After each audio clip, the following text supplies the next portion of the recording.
Shalom, selamat pagi jemaat terkasih. Kembali pagi hari ini senang dapat menyapa Bapak Ibu jemaat terkasih yang berada di rumah. Harapan dan doa kami selalu bahwa Bapak Ibu jemaat terkasih tetap dalam perlindungan dan penyertaan Tuhan. Di pagi hari ini renungan firman Tuhan saya angkat dari 2 Timotius pasal yang kedua ayat 3 dan 4. Demikian firman Tuhan. Ikutlah menderita sebagai seorang prajurit yang baik dari Kristus Yesus. Seorang prajurit yang sedang berjuang tidak memusingkan dirinya dengan soal-soal kehidupannya, supaya dengan demikian ia berkenan kepada komandannya. Dari pembacaan firman Tuhan di pagi hari ini saya mengambil tema menjadi pahlawan bagi sesama. Jemaat terkasih, masih dalam suasana kemerdekaan bangsa kita yang ke-75. Jika kita mempelajari sejarah perjuangan bangsa kita, kita bisa melihat bagaimana para pahlawan kita berjuang dengan tidak mempedulikan suku, agama, golongan, kelompok, dan warna kulit. Semua bersatu padu dengan satu semboyan, merdeka atau mati. Apa jadinya jika para pejuang tersebut masih mementingkan kepentingan diri mereka dan kelompok dan golongan mereka? Tentu saja mungkin kita masih dijajah mungkin sampai hari ini. Oleh sebab itu sebagai warga negara yang sudah menikmati kemerdekaan, sudah menikmati hasil dari perjuangan para pendahulu kita, kita perlu belajar dari para pejuang kita dalam hal mementingkan kepentingan banyak orang daripada kepentingan diri sendiri atau kelompok kita. Jika kita melihat nasihat Rasul Paulus dalam 2 Timotius 2 ayat 3 sampai 4, di sana menarik sekali, Rasul Paulus menggambarkan kita sebagai seorang prajurit. Dikatakan di sana, ikutlah menderita sebagai seorang prajurit yang prajurit yang baik dari Kristus Yesus.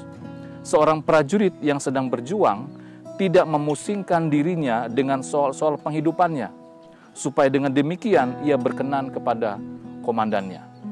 Nah, gambaran dari para pejuang tadi menggambarkan bagaimana mereka tidak memikirkan kepentingan mereka sendiri. Mereka berjuang untuk dalam kepentingan untuk bangsa mereka. Ya, mereka berjuang untuk kepentingan bangsa mereka. Mereka tidak memikirkan untuk kepentingan kelompok, kepentingan pribadi. Begitu juga dengan teladan hidup Yesus.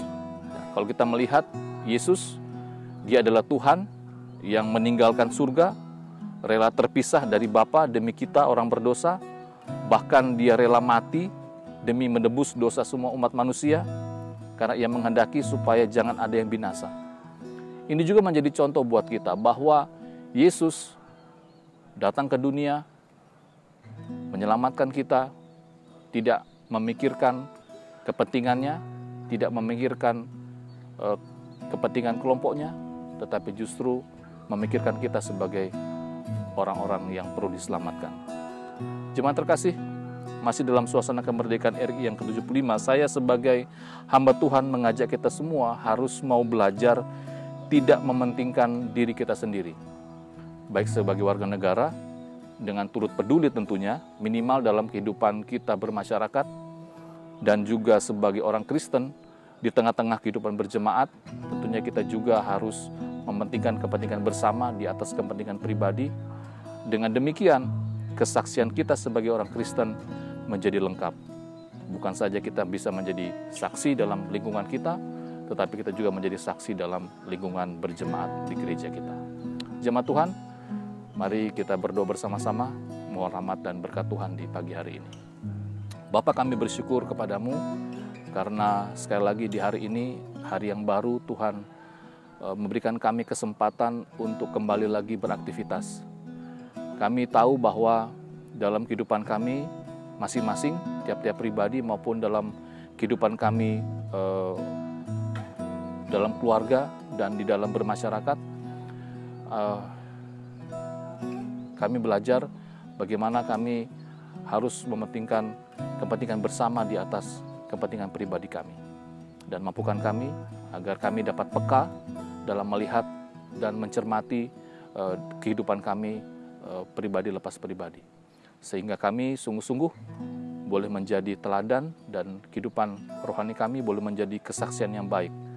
Baik itu dalam konteks kehidupan kami bermasyarakat maupun dalam konteks kehidupan kami bergereja. Terima kasih Bapa, ini doa kami. Di dalam nama Tuhan Yesus, kami sudah berdoa dan bersyukur kepadamu. Amin.